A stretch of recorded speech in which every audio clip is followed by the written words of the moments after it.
Oh, hi folks. I thought I'd get my video in and recorded and uploaded before the New Year's Eve fireworks start. Although I practically live in the woods. Well, I do actually live in the woods, on the edge of the woods. Um, and I back onto the woods.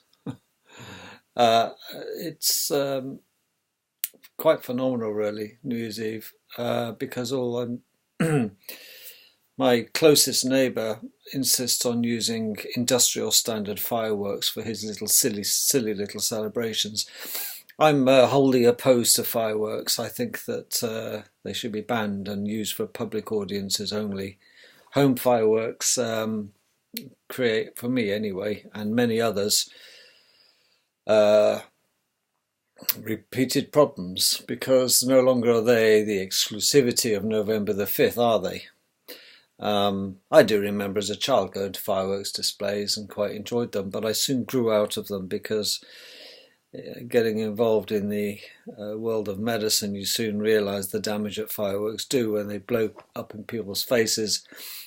Children, the A&E departments tonight will be going berserk with fires, fingers blown off. People are blinded quite often and frequently throughout the UK with fireworks because, well, drink and fireworks and barbecues, etc., just don't work. But I don't have a problem with people going to an organised display, but I do think they should ban the use of home fireworks and the purchase of and possession of such things.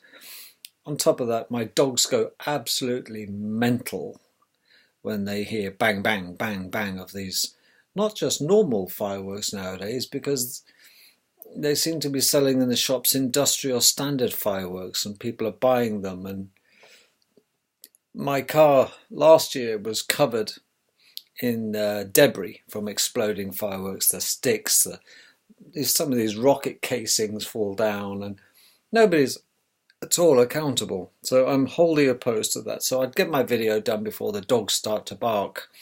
And if you hear the fireworks, I'm just going to have to quit the video. So I thought I'd get it done. So the time now is 6:13 p.m. or 18:13, as they say in the military lot. And we'll get cracking on that. It's funny, isn't it, really? But people, when you talk about Guy Fawkes, even on November the 5th, yay, November the 5th. And if you say to the average kids, what do you know about Guy Fawkes? They just go, nothing really. And if you say to children, tell me about Halloween and why we do Halloween, most children, most adults won't even know why we do Halloween, or why we celebrate Halloween anyway. What's the idea? We've lost our traditions, and fundamentally they're just excuses for a piss up, and a Barbie.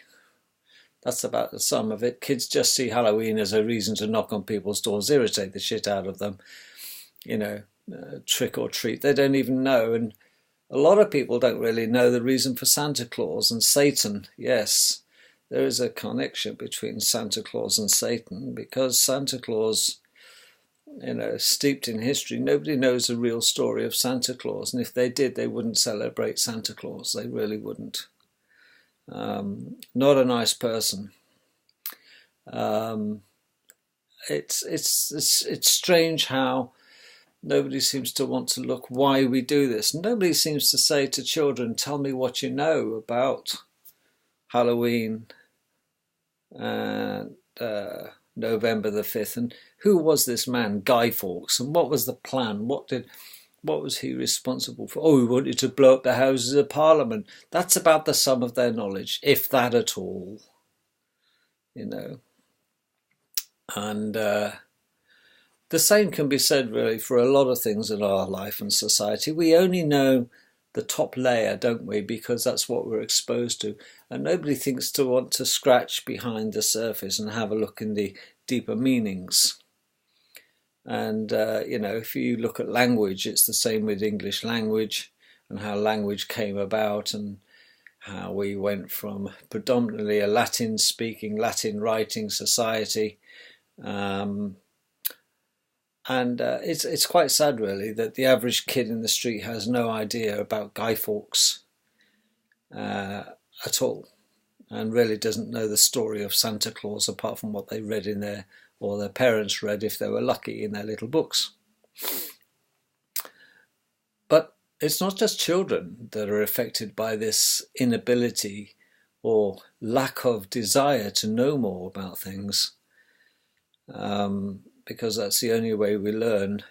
It seems that we switch off learning for most of us once we finish learning our jobs, or if we have skilled jobs, that is. But a lot of people, the last time they picked up a book, well, they can't remember the last time. A majority of people in UK do not read, in the sense that they don't read for fun because it was such a traumatic experience at school. And in America, you might be surprised if you look at statistics that the average household in America, perhaps, you'd be lucky to be looking at less than 12 to 15% of people in America buy books regularly on Amazon. And if they do, it's usually for a present for a friend. And they're usually cookery books are the big seller because, yes, lots of pretty pictures. Well, we know about food in America, of course, don't we? But it's the same in the UK. Jamie Oliver, that dribbling idiot who looks like, I don't know, he's, well, I never quite rated Jamie Oliver. In fact, I don't like chefs particularly. And dining food. We're obsessed with these programs on television, if that's what you watch. You know, life hit an all-time low for me when I realised people used to watch I'm a Celebrity, Get Me Out of Here. What on earth are we doing watching this crap? I often wonder where we're headed. But we think we have it tough in life at the moment, don't we? We really do. We have pity parties about such things, and we're obsessed and preoccupied with worrying about paying the bills. The bills. Sounds like Quasimodo and the Bells.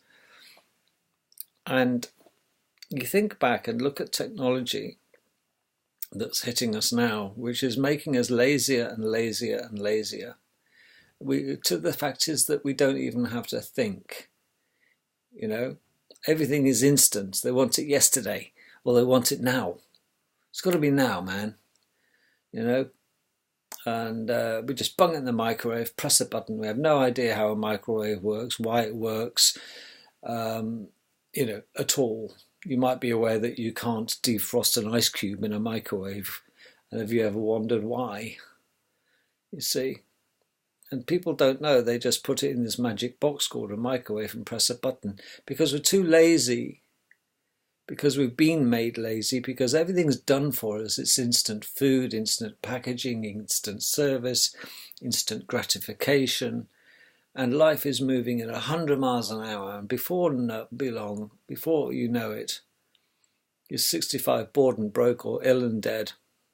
And that's your life gone, without knowing what you truly have your hands on, what your potential is. And sadly, very, very, very few people, me included, truly live up to and reach our full potential, if only we knew. But it's not our fault. It truly isn't our fault. And we know who they are, do not want us to even go near our true potential. Because if they truly did want us to reach our full potential, our education system wouldn't be based on a complete tissue of lies from start to finish. Believe it or not, it is decided long ago what level of education the general public will have and will have access to. And you don't get any choice in the matter. That level, all they want is an educated workforce to such an extent as all we can do is function to perform a task, do the task for the next 40 years, and then drop dead and get out the way. On to the next one. As long as we pay our taxes, that's all that matters. It doesn't matter whether you have an enriching life and you learn about things. And I despair when I look at my friends' children now, because mine are adults, but if I look at my friends' children who don't have any interest apart from sticking their face inside a computer or an iPad, but they're not educating themselves, they're playing games.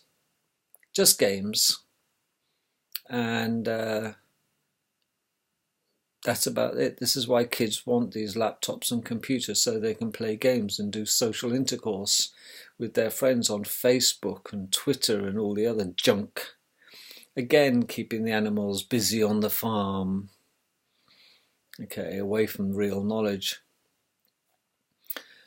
But talking about the real knowledge, we have to marvel, don't we? We do it every day. And I'm not immune from such marvel. The fascination for IT. Okay. And I look at the modern technology that is coming on board, and well, you know, who would have thought that books would have been replaced by an electronic tablet like an iPad or e-book? Who would have thought it? You know, it's not that far back in time when we didn't have these things at all available. Now everyone's got one. Mobile phones used to be big things, carry cases, you know. Yeah, now look at them. Mobile phones, there's more power in your handheld mobile phone than allegedly NASA had at the very beginning on their launch stations computers. Cast your mind back to the code breakers in Bletchley Park with Colossus and the other computers that they had to do code breaking in the wars. That huge thing, the size of a wall in a house, churning away to decipher the Enigma code from the Germans, from their Enigma machines. And now you have more power in your child will have more power in their hand with a mobile phone. Well, that's in the space of what? I would say 30 years the mobile phone's been chugging along quite nicely. And equally, you could say the same with electronics. Electronics, when I was a lad, way back, and I'm 57, make no secret about it, I used to take old televisions and old radios apart. My father would give me an old Telefunken radio and say, there you go, have a play with that, son. And he'd give me a screwdriver. I was in my element. I had the back off, unscrewing things, looking at the components, transistors, and the tuners and the aerial, and figuring it all out and trying to learn what did what. And just looking at the components of these things. Obviously, there was no microchips. There were valves, these big tubular things are valves. But as time progressed, now you can get them, well, you know, you can tune into the radio now on your mobile phone, can't you, using a frequency? That's all. So you can decode all this information. And it's very sad. But if you open the back of a mobile phone and look at the circuit board of a mobile phone, well,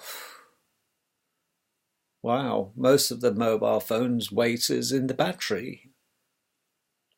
And then you look at the components of a mobile phone, and the glass, the display is got liquid crystal display, hasn't it? You drop your phone, you'll soon find that out, that it smashes very easily. And we have to marvel at this. But the components, some of the components, the microprocessor chips in there are just slightly bigger than a pinhead. Yet the functionality of such things is phenomenal. And this is why I'm talking about them in this video, because I still don't believe for 1 second that the average human, you and I, has the ability to even think about that. The advancement we've had in this century has moved so far and so fast compared to what's happened in history, let's say from the 1950s to now. Look at the advancements in technology, in aircraft design, in manufacture, in the plastics world, in all these other things. Where's all the design happening? Where's all the ideas coming from? Well, the ideas are coming from, they haven't gone, they've been here before. All that's happened, folks, is what they're ditching on to us on a regular basis, aren't new inventions at all.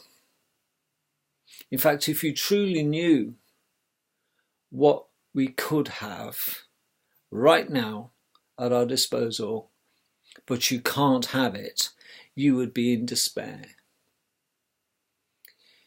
And this technology, this hidden technology, it is hidden, and it's available to a chosen few who control this world. And need I say that Hitler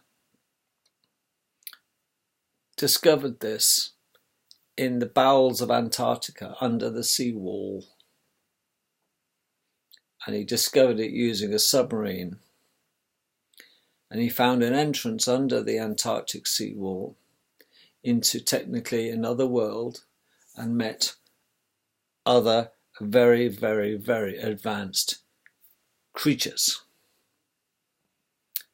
And he got his hands on, did he and others, anti-gravity technology, weapon technology you cannot believe. And along with all that, of course, came the hardware that made the anti-gravity work. And it was the Nazis who had the first flying saucers. Forget the NASA crap. It was the Nazis that had the first flying saucers and the technology to do anti-gravity. And this has all been suppressed. And if you want to know where the technology come from that you have in your hand with a mobile phone, folks, it come from alien technology. I use alien because it's unknown origin. It's alien to us. We don't know. That's what the word means. Unknown, alien. Well, it's quite straightforward. There is so much that is being suppressed, and we are drip fed. You can't have it now, maybe next year if you're good little boys. And this includes weaponry.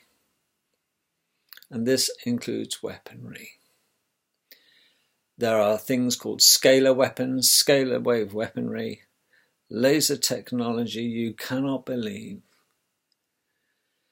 And we still think that men made it. I mean, let's have a look at this. Have you ever had a look at even a ZX81 computer from Clive Sinclair and smashed it up, which is easily done, and you look at the microchips?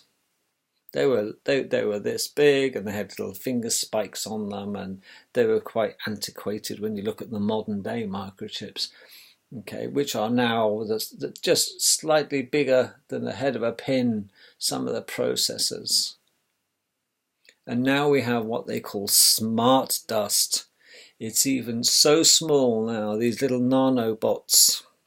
They are so small. They are miniature computers in their own little right, and we inhale them.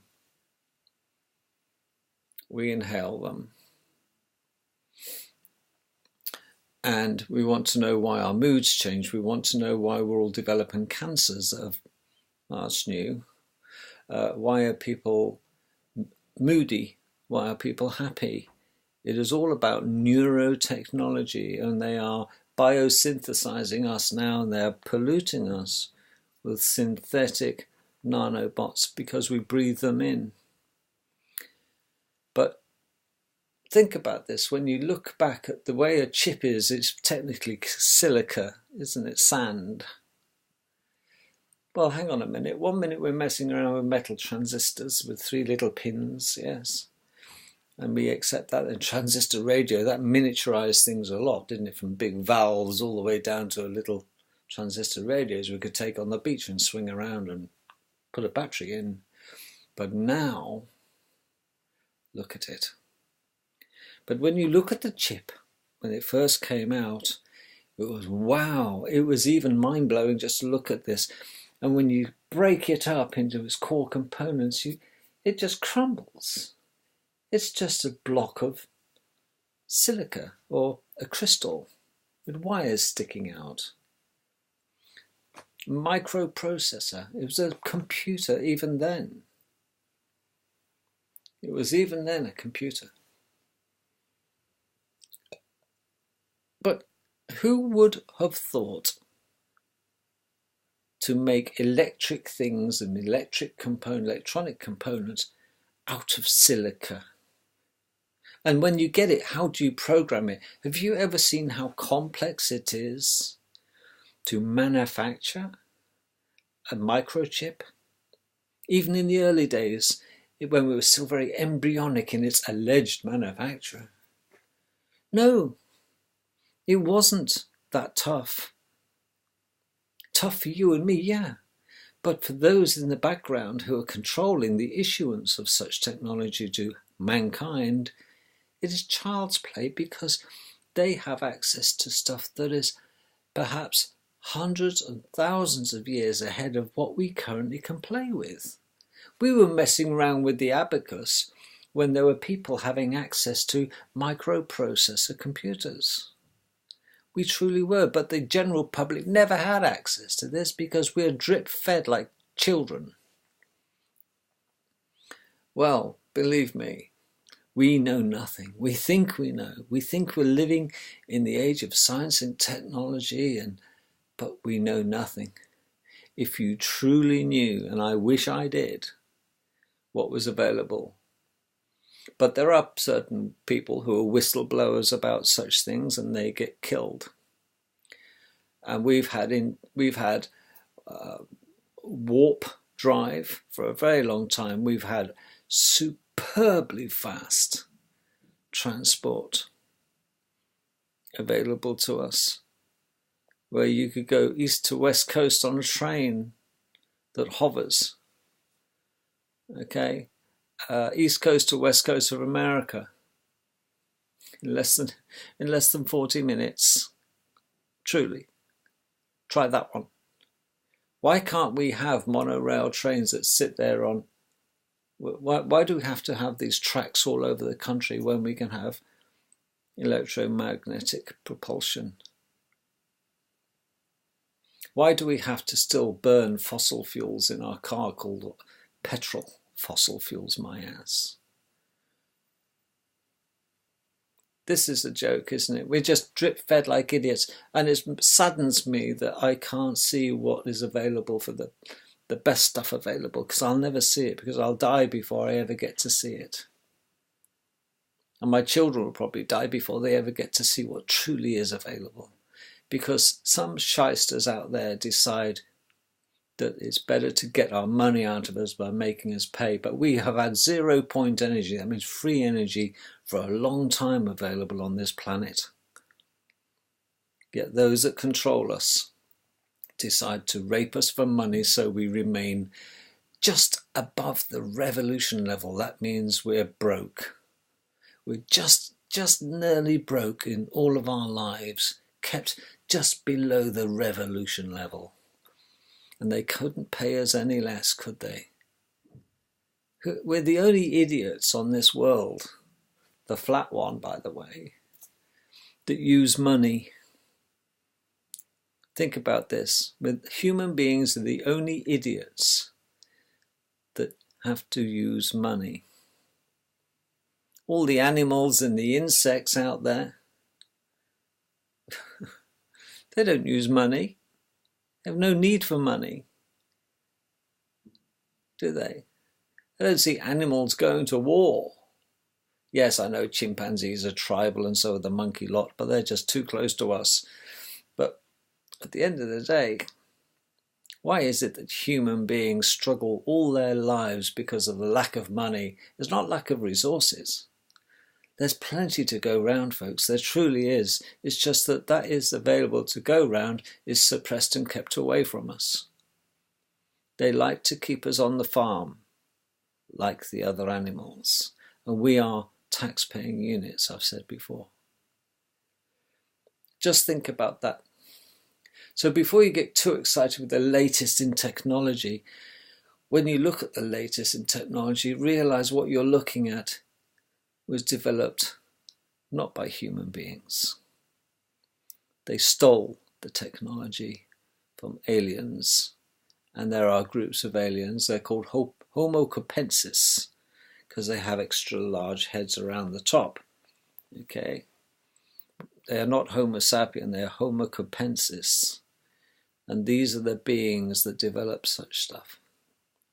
And these are the ones historically that tweaked humans' DNA to turn us from blithering idiots and tweak our chromosomes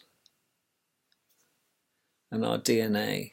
They get access to our DNA, and soon, you see, once we're ready, when we've got sufficient nanobots inhaled in our system and we carry on saying things like, to be fair, once we get to the stage of being complete idiots in society, being totally controlled and consumed with technology and become a techno bug, we have to have the latest gadgets.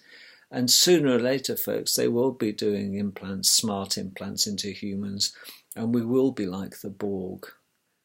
Sooner or later, human beings on this world will be like the Borg if we carry on down this route, because that is the agenda.